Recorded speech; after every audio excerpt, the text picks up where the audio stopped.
Ghana Cocobod has moved to increase production in excess of 1 million tonnes per annum by 2014, without compromising product quality and also ensuring adequate compensation to farmers for their efforts. We are aspiring to get to the 1 million tonnes and beyond.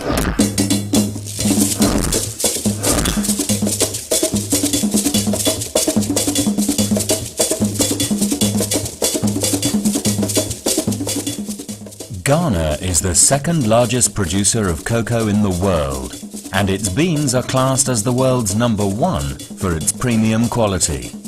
From a peak of 580,000 tonnes in 1964 to 65, placing Ghana as the world's #1 producer of the crop, to its lowest production of 158,956 tonnes in 1983-84. Cocoa production in Ghana has increased to 740,000 tonnes in 2005-2006. Looking into the cocoa industry today, there are pertinent questions that need to be answered if the board want to achieve its target. Some of these questions are: is the peasant cocoa farmer confident about the future of the Ghana cocoa industry to invest in increasing their production to meet Cocobod's target? Will an increase in production compromise the quality of Ghana's cocoa beans? Is the right infrastructure in place to insulate the industry from external factors affecting its pre- and post-harvest activities of the cocoa supply chain? Would the world cocoa market be ready for Ghana's production increase? Will an increase in production by Ghana, the world's second largest producer, have any effect on international cocoa market prices? We toured the Ghana cocoa industry to find out for ourselves how prepared Cocobod is to achieve, sustain and maintain its move to increase production to 1 million tonne and beyond.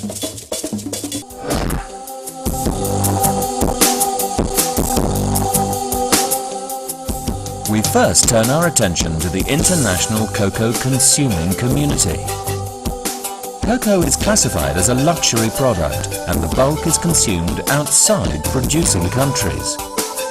This gives the consumer an upper hand to influence the price and quality required for the product. Cocoa prices are determined on the world cocoa market based in London and New York, taking into account of the prevailing market premiums for Ghana cocoa beans. The question again is, how ready is the cocoa consuming community around the world to take on an increase in production of Ghana's cocoa? And how will an increase affect the price of cocoa?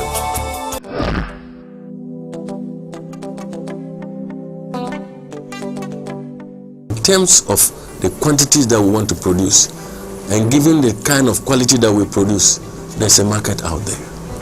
And the projections that we see, and if we look at the world market price over the last 2 years, it defied explanation.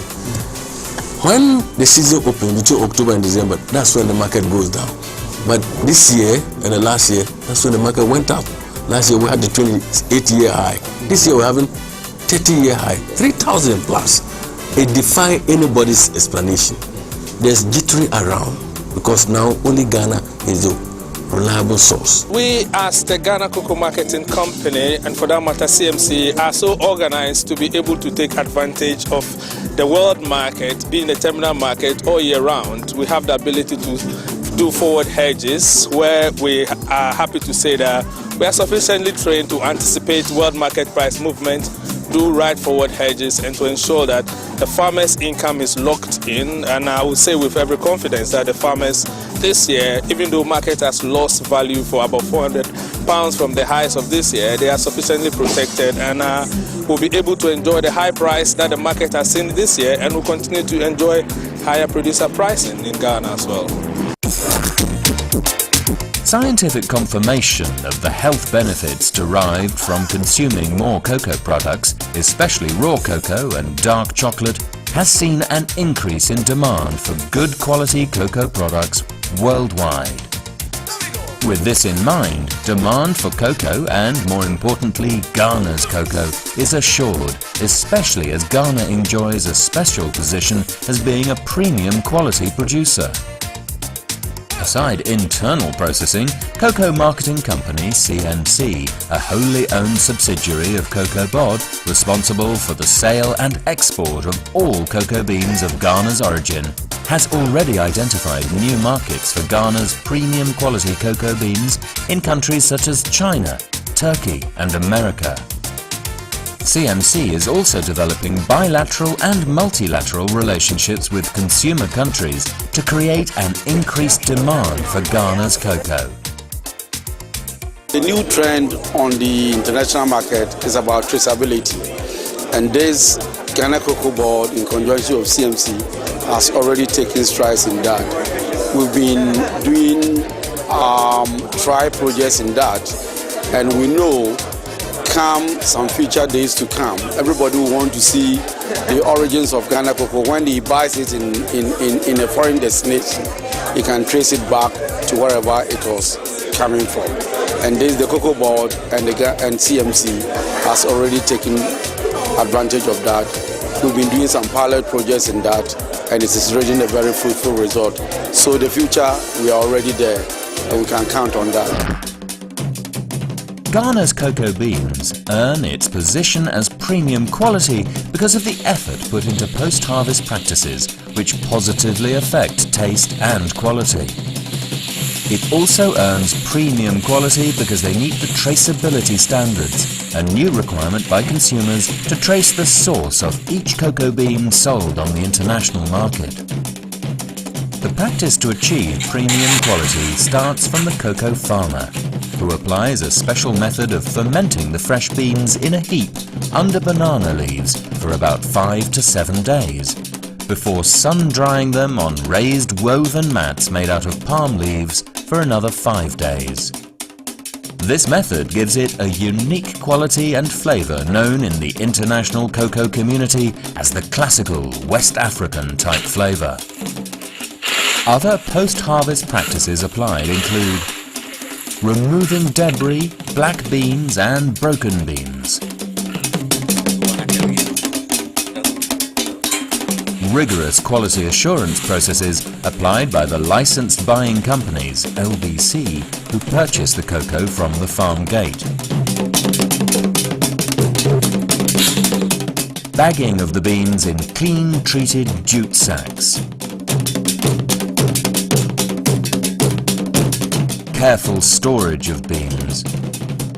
Identifying and labelling of each cocoa sack to track its source. Strict adherence to quality tests conducted at various stages by the Quality Control Company. Some of the stages for quality test are at the LBC depots, takeover centres, and a final test before releasing the cocoa beans for shipment.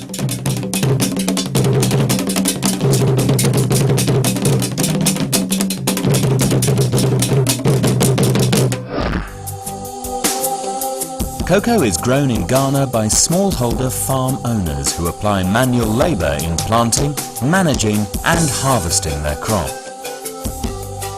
Cocoa as a commodity takes care of, at the last count, close to 10 million people. They talk of the farmer, farms, they talk of the transport. We have a lot of factories in the country. Then you have the haulers and you name it, all the related, the banks. So there's a lot of opportunity in the cocoa industry. It's one of the biggest sectors in the economy.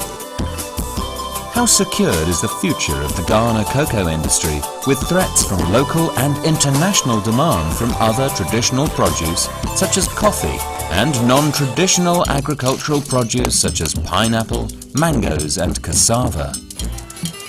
Does the cocoa farmer feel confident enough to stay within the cocoa industry despite such threats? Or will their focus shift to other produce, thereby affecting Cocobod's 1 million tonne production target? Also, with the discovery of crude oil in commercial quantities in the western region of Ghana, an area known to be the largest producer of cocoa, will the government shift its attention from cocoa to oil? Cocoa has been, it is said, the balance it's the mainstay of the economy. And in spite of whatever the fortunes we will get, including the oil, the government is minded to ensure that, output increases, continue with respect to cocoa, i.e. that the producer price is always maintained at a very high level. The farmer is well incentivized at all times to produce. The services that we give in terms of extension and the purchases and indeed the maintenance of the crop are all always made efficient. That we endear the farmer is very important. We make the farmer very important. We become farmer-centered, and therefore we believe with the profitability, the services that we produce, cocoa will remain a good investment for all. In the face of the emerging oil industry, we've got to stick together and ensure that all the structures within the industry are working and that there is incentive for workers, for everyone in the chain, so they can remain in the industry. We have the disease and pest control, we have a subsidy on fertilizers, we have the Cocoa Rose program, we have scholarships to farmers' awards. We have now introduced an insurance scheme for cocoa farmers. And this is very important because we need to improve the quality of life of our people. And if there's a backdrop of an insurance scheme when the farmer is disabled or even too old to farm, then he knows that there is a security net that he can actually apply to. And this is the insurance scheme. And I believe that this actually goes to improve the quality of life of our people. Previously, we were providing about 2 million, 2.5 million every year towards a scholarship trust. There's a fund that is set aside by the board. For this year, 09-10, the board approved 10 million Ghana cedis to be put into the trust. And this is also to, one, help increase the number of farmers' wards that will receive the scholarship. And then also to increase the amount of award if the need arises. Creek Primary School was established in September 1969. So as at now, we are 40 years in the system. Any scientist who is employed first inquires whether he can get a place for his children to have this. And I can say for over 30 years, people have been here. Most of the scientists' children have gone through the school and have been educated. Yeah. So it helps the scientists to stay and do the research work. Then the staff members employed by the Cocoa Research Institute have themselves involved in a lot of Cocobod activities. Then for the community too, we've been mandated to admit about between 5 and 10% of the pupils from outside. So that as at now, out of these 375 for this academic year, 109 are pupils from our catchment area, Kukuntumi, Otafo, Bunsu, Osiem, and even as far back as Sushin, then surrounding towns and villages. Yeah. Some of the things that Cocobod has done is to provide potable solar water for cocoa farmer villages or cocoa farmers villages. We are doing additional 2,000 in conjunction with rural water. Then also Cocobod has done 1,000 solar lights, street lights for cocoa growing areas. We intend to do, in fact it has been approved that we do additional 2,000 solar street lights for share nuts growing areas, which is part of Cocobod's functions. That apart, we also take care of the farmers' health. So what we are doing is that we are putting up a multi-purpose hospital in the Biso for farmers. Okay, it's to take care of the health of the farmers. Cocoa Clinic in Accra is available for all farmers. The one at Tafo is also available. The one at Kumasi is available, but we are increasing it with the Debisu one. We have a small one also in Sankore. It takes care of farmers in the area.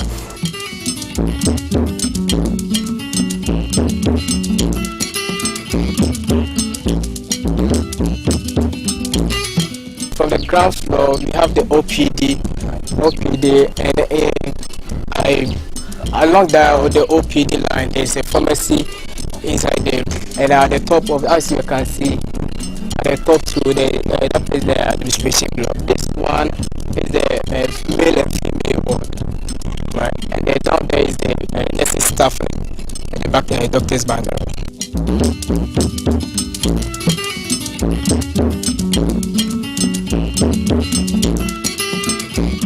As part of the Farmers' Day in Ghana, Cocobod honors farmers, and we honor them by identifying the very good cocoa farmers in terms of production levels, and we reward them. So, as part of the award for the Best Cocoa Farmer 2008, he was sponsored to be at this program to learn about other agricultural practices that are happening in other parts of the world, and they are very excited about that. Fortunately, he came with his wife to also see something for himself, and we know that these are some of the incentives. And apart from this, he was actually given other things. For example, as part of his price, he has a pickup to facilitate his work. Other farmers are given other things, but he is the number one, and that is why he is on this program.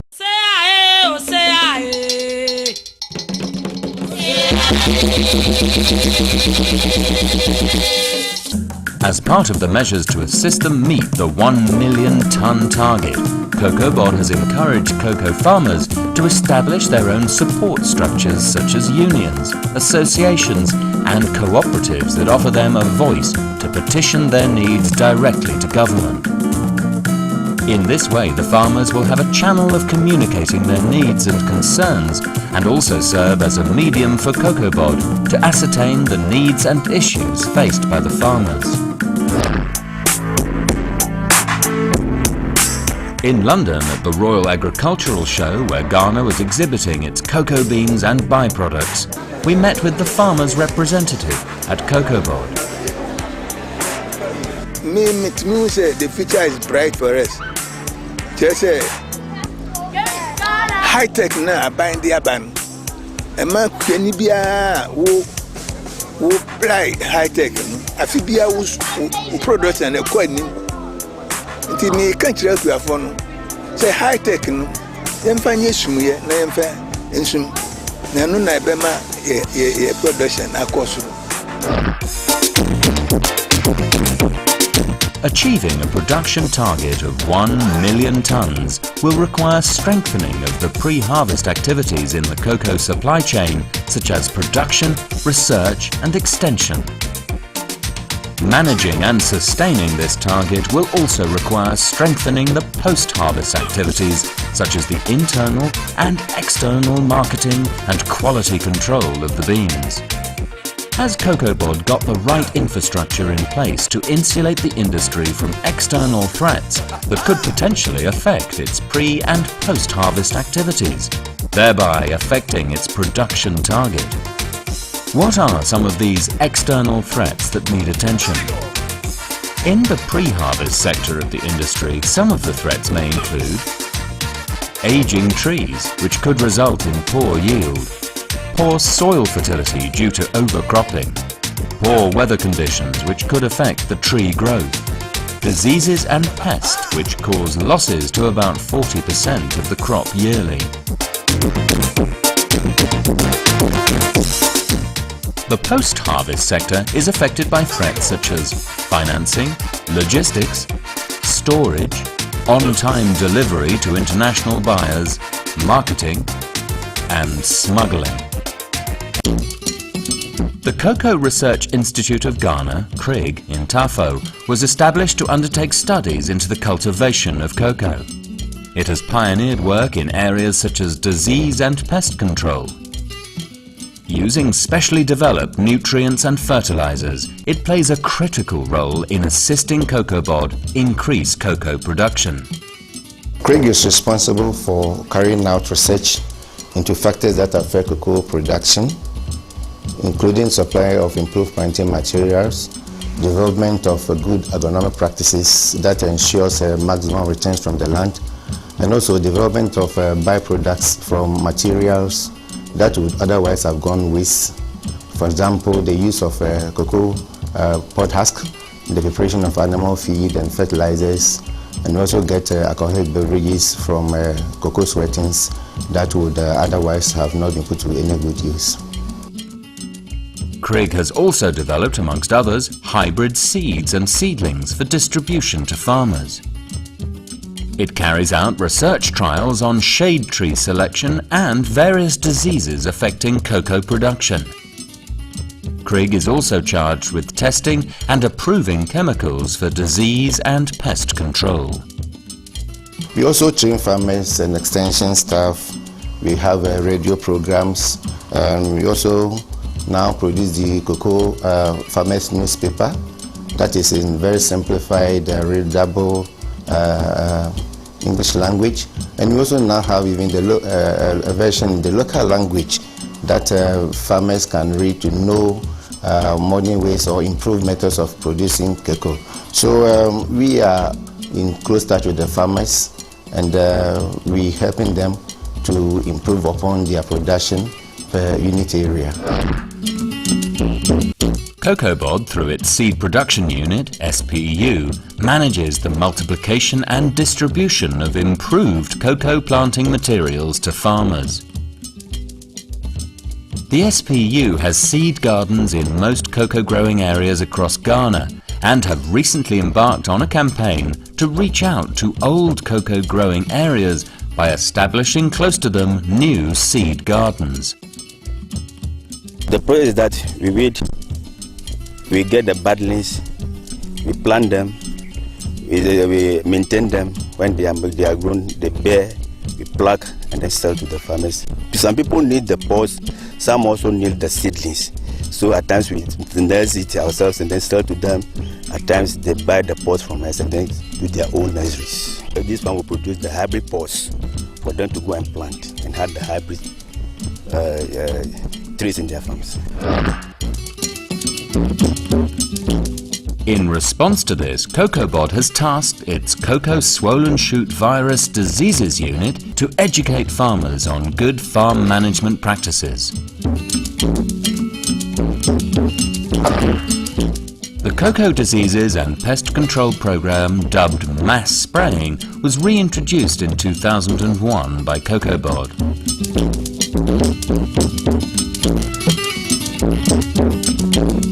The Cocoa Disease and Pest Control Project mainly was instituted by the Ghana government in 2001 to help cocoa farmers to spray against diseases and pests. And this job Cocobod is funding fully to spray the farms against the black pod disease and the capsid pest. And for the years that the program has run, cocoa production has correspondingly increased. The success of this program got government to charge Cocobod to step up free mass spraying schemes throughout the country. To date, the program, according to Cocobod, has reduced the spread of the disease by 60%.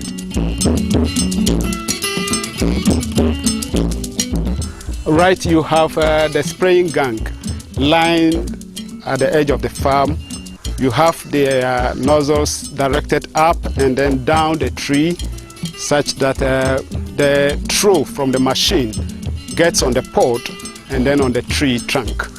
The idea is to control the insects, you call capsids, akati, feeding on these plants. You see that brown tree at the back.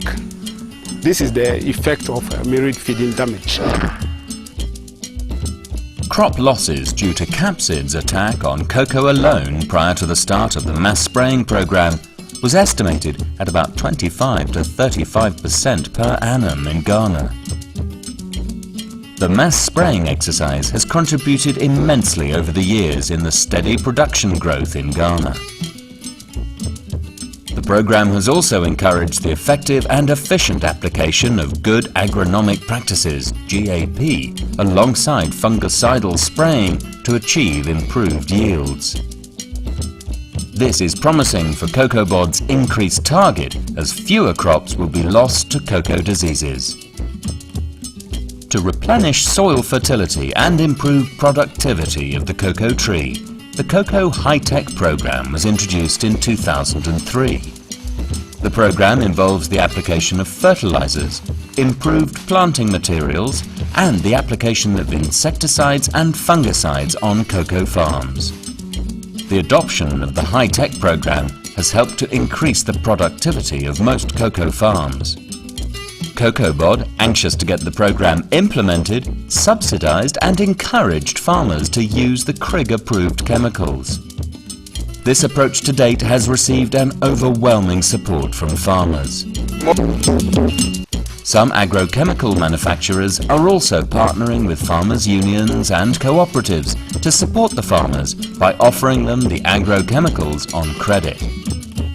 As a company, we're trying to do the best that we can to supply on time, and then to make sure that the product is used effectively, and then educating the farmers on how to use the product, and going back to take data on what happens on the farm to see exactly and to show people what the fertilizer has done on the cocoa farms. A drawback that could potentially affect the post-harvest sector could be lack of financing to support activities such as cost of logistics and finance to purchase the beans from farmers. We source our funds from major banks in the European Union. These countries or companies have lost appetite, in giving out loans. But due to the track record of Ghana Cocobod, our repayment is excellent, and because of that, we actually had a very good year, by sourcing for about $1.2 billion US. Ghana is leading the way in terms of the African interaction with the international finance markets, in terms of successfully accessing funds. And within Ghana, of course, Ghana Cocobod leads the way for the Ghana government. And in that regard, I think it's a great comfort for Ghana that Ghana Cocobod, given its importance to the economy, has shown that it can look after its funding needs itself. And this allows the government comfort to concentrate on the rest of the development of the economy and not have to be concerned about Ghana Cocobod, who for many years, of course, have raised this facility. I, as one of the coordinating arrangers, am so pleased with the success of this transaction. In a very difficult economic climate, it shows the depth of the relationships that Cocobod has with its banks and how well Cocobod and its management are regarded by the international banking community. Very long time relationship between the bank and Cocobod, and we're very proud to continue this relationship in the future. Now that will be our job to evolve, to adapt the structure, adapt the terms of the loan, to remain, of course, in line with the market and in line with the board's expectations. With increased production targets in mind, Cocobod has invested heavily in its post-harvest sector. The two organisations that are responsible for activities in this sector are the Quality Control Company Limited and the Cocoa Marketing Company, CMC. QCC is charged to ensure that Ghana's cocoa beans adheres to the international cocoa standards, which require cocoa of merchantable quality to be fermented, thoroughly dried and free from smoky beans, abnormal or foreign odour and any evidence of adulteration. It must reasonably be free from living insects, broken beans, fragments and pieces of shell and foreign matter, and reasonably uniform in size. We need to create an environment for this to be achieved. First, in agronomist areas, we need to ensure that fertilizers are provided, the right fertilizers, the right agronomic or horticultural practices are practiced, such as removal of shade, manipulation of shade, not total removal, but manipulation of shade, removal of offshoots, that is shoe ponds that are not necessary, and also methods of ensuring that the environment of the plant is maximized such that it could attain the maximum yield that we need. To facilitate the effective purchase of all cocoa grown in Ghana, the board in 1992-93 season liberalised the internal marketing of cocoa, allowing private licensed buying companies, LBCs, to purchase cocoa from farmers for delivery to Cocobod for a commission. This action to date has seen Cocobod register 28 LBCs. The LBCs work with the Quality Control Unit of Cocobod to ensure that the quality of the beans being supplied by the farmers meet international standards.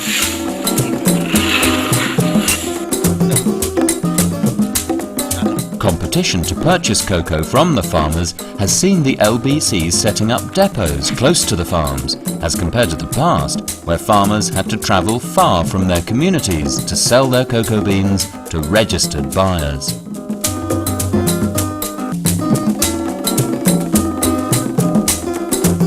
This healthy competition offers a guarantee to Cocobod that no cocoa produced throughout the various regions of Ghana will remain on the farm. LBCs do take financing from Cocobod through bank guarantees.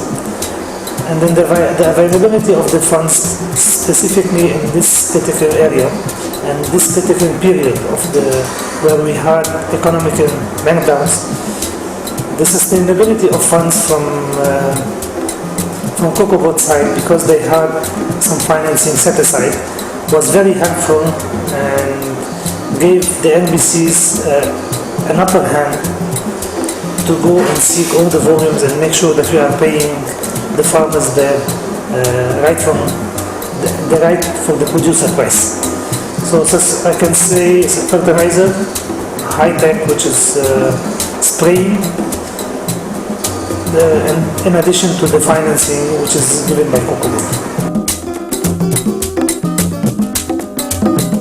QCD's role to ensure that the quality of Ghana's cocoa beans is maintained as production increases cannot be overemphasized. This is because, due to the efficient structures and consistent quality of Ghana cocoa beans, it has always been set as the standard against which all cocoa produced worldwide is measured. After counting, what we do is to look whether if the bags used in packaging the cocoa the bags are okay.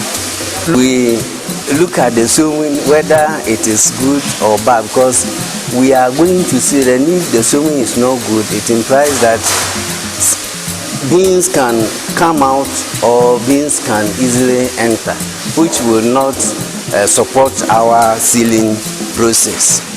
Then after we have inspected and we are certain that all that we are looking for is okay, we again look out for the packing, stacking for grading and sealing. It should be in 15-15. There must be adequate alleys in between for easy movement of the grading officer who will be working on the cocoa. So when all these things are okay, then we move on to the next stage of the process, which is moisture testing. And with the moisture testing, the cocoa that have been packed, the cocoa within the bags. Then after we have checked with the probe, we use the cap to confirm. Then if the moisture is okay, we go on with the grading. And with the grading, we have 3 things to look out for. We look out for the bean weight. Then after we have determined the bean count, we go on to determine whether if the beans are uniform. And with that, we have 10% allowable limit. And that is what is normally known as the tolerance level. We determine it big, it becomes unusual, and the bean too, if it is too small, it becomes unusual, which implies that does not belong to the group. And in this case, that quantity of unusual beans should not exceed 10%. As soon as it exceeds 10%, we reject the cocoa, and that cocoa must be subjected to sieving, and that is what we see them doing. They have to sieve so that we will have the bean separated into different categories. Then after the tolerance level determination, we move on to the internal characteristics which are used to determine the grade of the cocoa. The internal characteristics that we use in determining the grade of cocoa include moldness, whether there are weevils inside the lengthwise through the middle, and for slaty beans, if more than 50% of the car surface shows that color of slate, we consider the bean to be slate. So to be slaty. So we then calculate. We cut 300 beans for each lot, and then calculate out of that. With grade 1, we have 3%. You shouldn't go beyond 3% of moldy beans, 3% of slaty beans, and then 3% of all other defects. Then after the marking, we go on to seal. The grader then counts the bags available, but the bags that is supposed to seal, and then count the equivalent number of seals. He will have to put his number on the seal so that it can help us in tracing who does a particular job.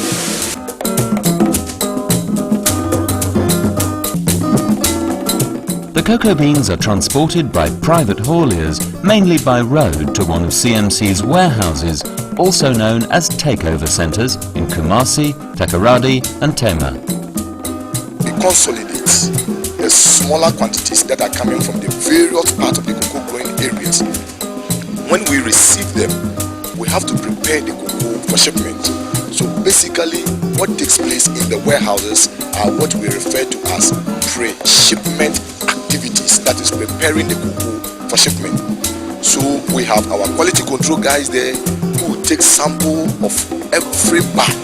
They sample it to ascertain the actual quantity, the actual quality of the cocoa.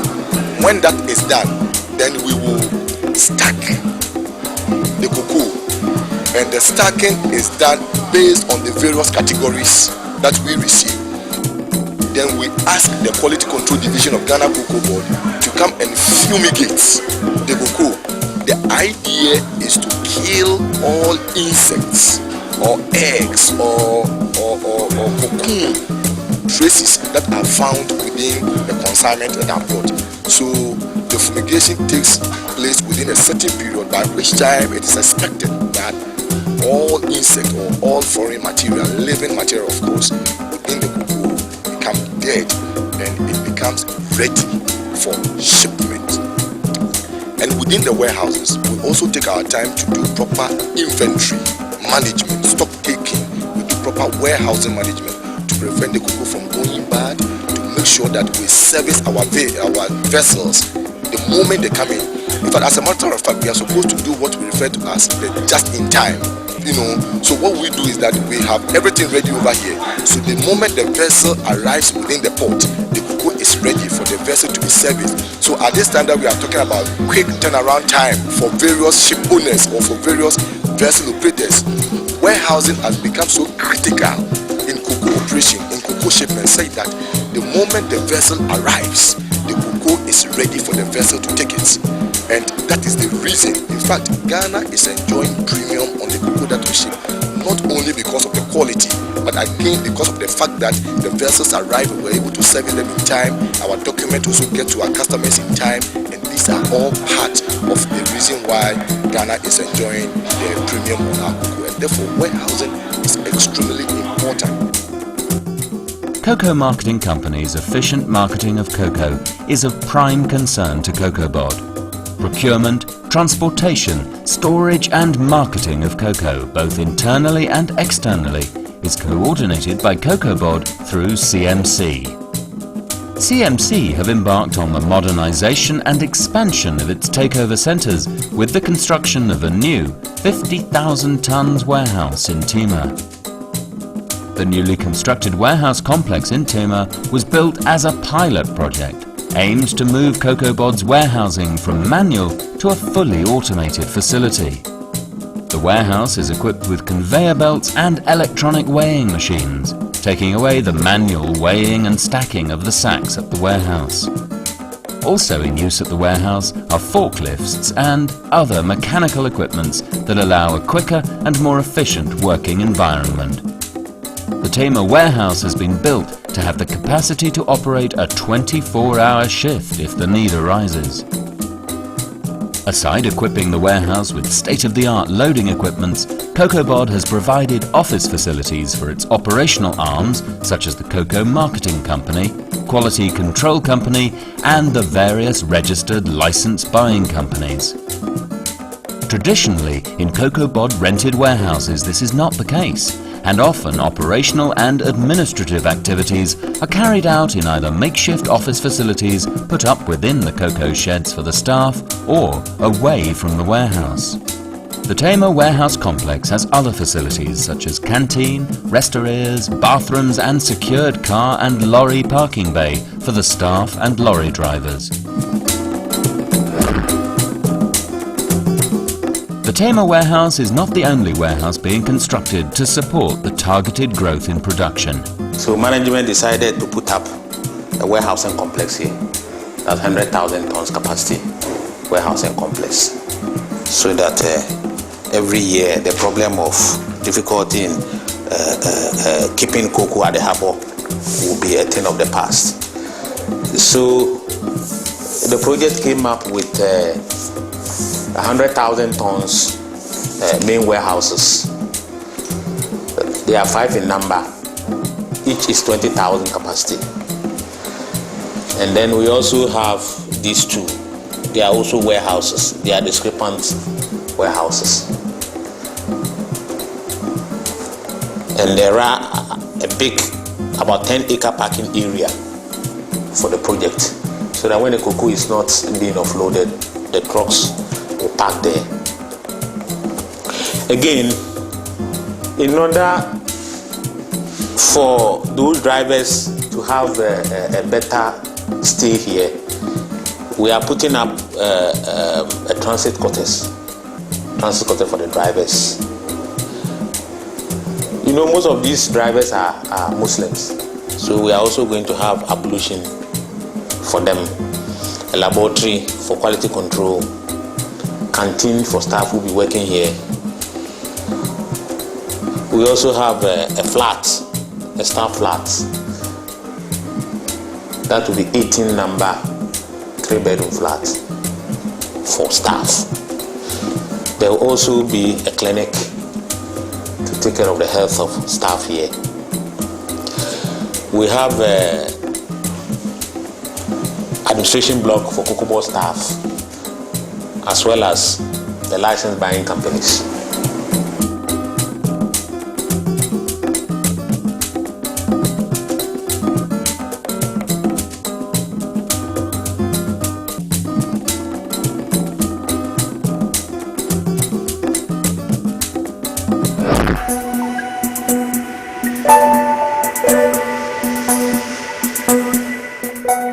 Cadbury, a major chocolate brand known for its Cadbury Dairy Milk chocolate, have been using Ghana's cocoa beans in its production for over 100 years. At Cadbury Factory in Bourneville, UK, Mr. Paul Hebblethwaite, Director Global and Scientific Affairs, confirmed the trust and pride in the quality of cocoa from Ghana. At the Cadbury shop in Bourneville are sold various Cadbury brands made from Ghana's cocoa beans.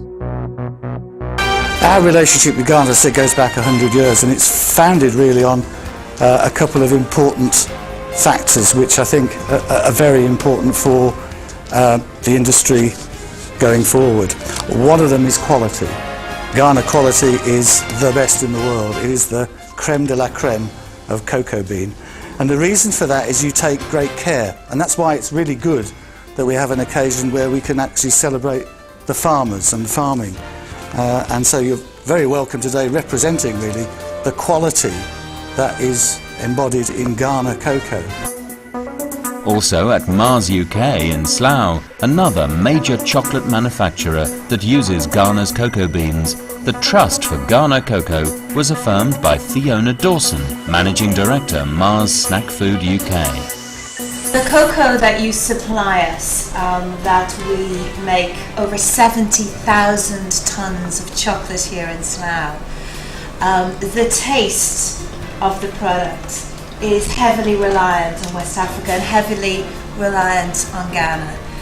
It's a taste that the UK consumer, the UK children, UK women love, absolutely love. So thank you for your commitment.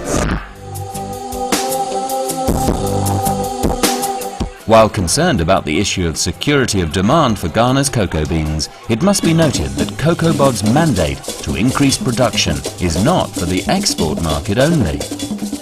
The board is keen to see an increase in local consumption and processing, targeting to process locally at least 40% of Ghana's cocoa, thereby creating more jobs locally and adding value to the product before export. This aim has already received overwhelming response from processing companies, both local and international, resulting in the establishment of multi-million-dollar cocoa processing plants by some of the world's leading cocoa processors. Processing, when it started under the First Republic, we had two factories, one in Tonne and Takoradi. Basically, the idea was to add value to our cocoa, and therefore it was the thinking then that we need to nurse those factories up. Therefore, there was this need to give them some discounts. And most of the processing factories actually rely on the light crop size beans. So that's how we started with two factories. Today, we have those who are operating in Ghana about 6 or 7. And yet there are still more who have been registered. So the installed capacity as we talk is close to 350,000. Now, that exceeds the target that we can set aside for processing. But processing is all based about the 20% discount we give for the light crop. That's where the savings are made. Well, there has been a lot of avenues for investment. But the main one is for the establishment of processing companies in the country. And as people refer to it as maybe adding value, to our cocoa beans. We've been doing quite a lot of exports of raw beans. But in order to create jobs and then for effective technological transfers from the advanced countries into the developing countries, it is better for us to look at licensing or bringing in a lot of the processes into this country. And I think we've been successful so far, because since Barry Calibo was brought in, Cargill has also come in. They've set up their factories, and then recently ADM at Daniels Midland is also on board, and they've started test runs on the production, the processing of cocoa.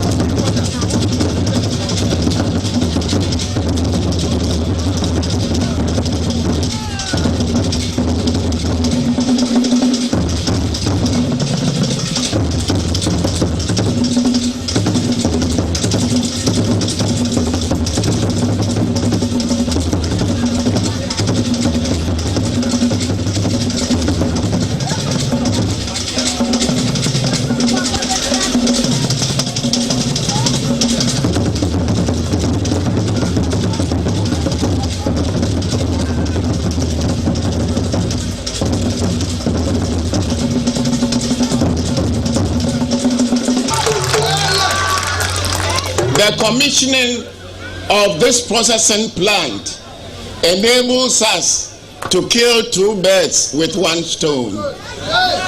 This plant is going to enable us to add value to our cocoa industry and thereby build a stronger economy. The second one is that it is going to provide jobs for our people, and that will therefore help us to satisfy one of the conditions. Distinguished ladies and gentlemen, today we are gathered here for another milestone in the annals of the cocoa industry, the official opening of the cocoa processing plant of ADM Cocoa in Kumasi. This is another pointer to the success story of the cocoa industry and the enabling investment environment created by government. Your Excellency, it is gratifying to know that this cocoa processing plant is located in the heart of a major cocoa producing area, the Ashanti region. Today's function is another landmark which goes a long way to deepen Cocobod and government policy to add value to the golden pod close to the communities where it is produced. Your Excellency, as part of efforts towards the attainment of its objective to better the loss of cocoa farmers and maximize overall revenue from cocoa, Cocobod is poised to intensify the diversification of the cocoa sector by promoting domestic processing for export and local consumption. So in all this, we're looking at very good investment opportunities for this country. Another issue that poses a major threat to the industry's ability to attain the 1 million tonne target could be smuggling of Ghana's premium quality beans across its borders to neighbouring countries. This has become a problem of late, but it is a function of the differences in the producer prices. But now, as you are aware, the current producer price has been shored up tremendously, and so that is going to contain or abate the spate of smuggling.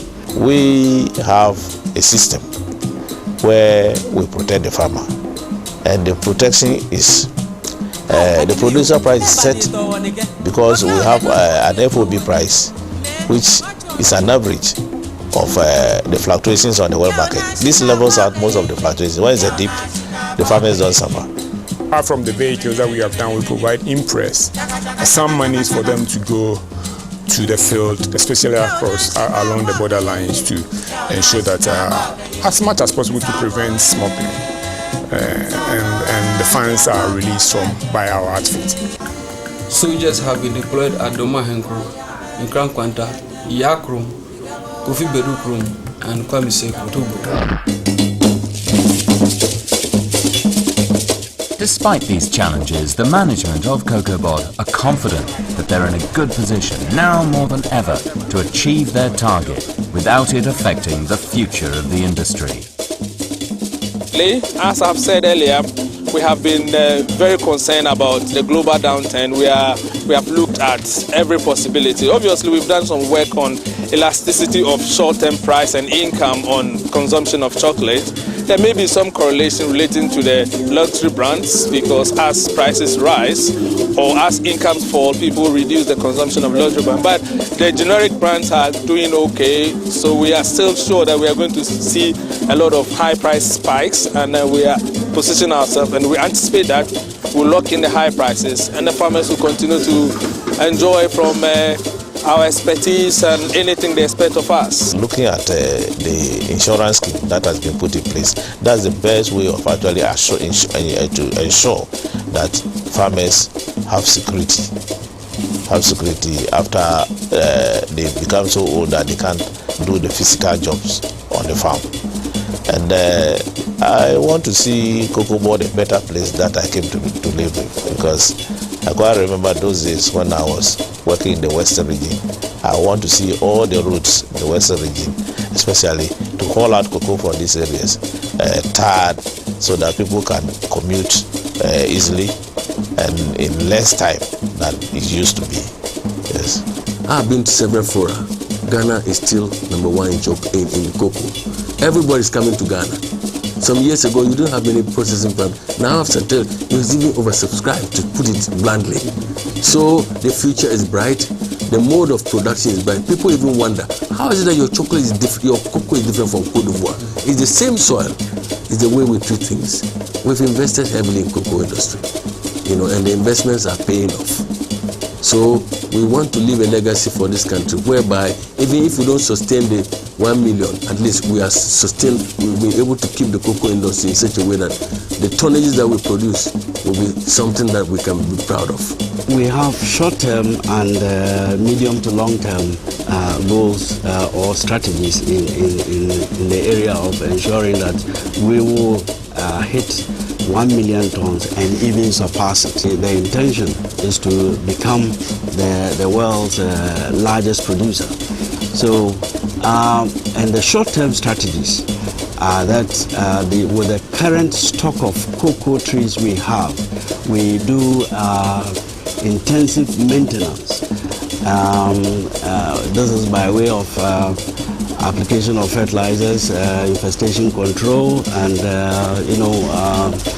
improved husbandry practices. Thus, in the short time, will increase the yields. In the long term, we have to replant and rehabilitate and rejuvenate the stock of the cocoa trees that we do have, and this is the replanting program that we intend to embark. What we are doing currently is looking at programs that will increase production and at the same time reduce the incidence of pests and diseases. And this will actually let us get to Macedonia, as we say.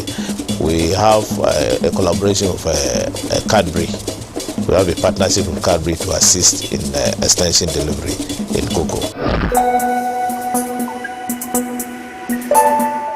Throughout this documentary, we have watched and heard the great effort being made by all stakeholders to see the growth of the Ghana cocoa industry.